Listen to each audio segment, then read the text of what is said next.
You're watching Fox 13, the most powerful name in local news.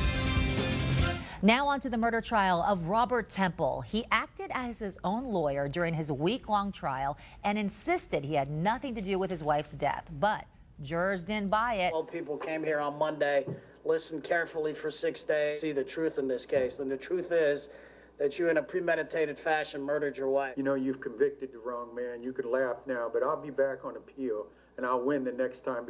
Now, the Robert Temple trial is just one of the stories attorney Felix Vega is following in our legal roundup this morning. So he joins us this morning to give us a little perspective on this. Good morning, Felix. Welcome back. Good morning, Nerissa. And one of the things in this Temple trial was interesting because it's never a good idea to represent yourself. Defense attorneys are there to protect you, protect your rights, and also follow the rules. And that's one of the things that Temple and a lot of other defendants don't understand is that this doesn't become a legal free-for-all when you get in a trial situation. You can't just get up there and say that, you know, what your defense is and start saying inadmissible things. So this is one of the pitfalls that he fell into. And one of the jurors in Jeremy Campbell's piece last night actually said, quote, "To me, defending himself, he just made himself look worse and worse." We see what happens. He ended up getting found guilty, and after 12 years of this long trial and investigation, he got sentenced to life automatically. And first-degree murder carries an automatic life sentence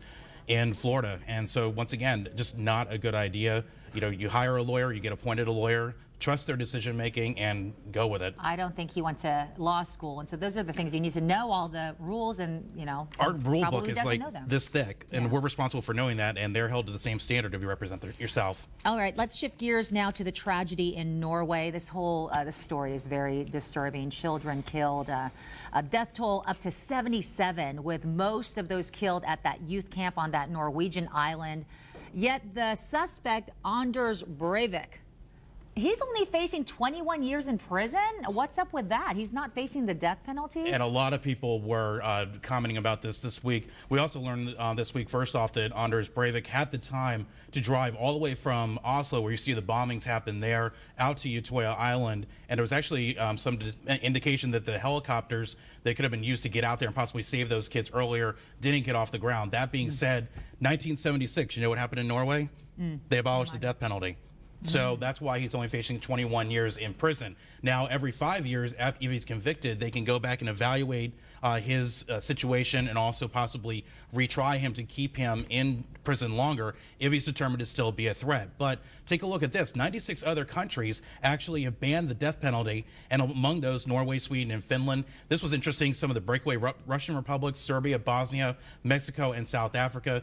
We still have the death penalty here in the United States, though. Really quick on this before we go to our next topic. 21 years, that's not even a lifetime for one of those 77 lives. No, and so, also under Norwegian law, this was another interesting point. It doesn't matter how many people you kill. It only goes by the actual charge that you're charged with, in his case, murder. So a lot of people are going to be talking about that one for some time to come. Different country, different rules. Okay, right. And now speaking of other countries, let's talk about what's going on with those American hikers in prison in Iran. Remember them? These are the American hikers that were captured in 2009 in Iran, accused of spying.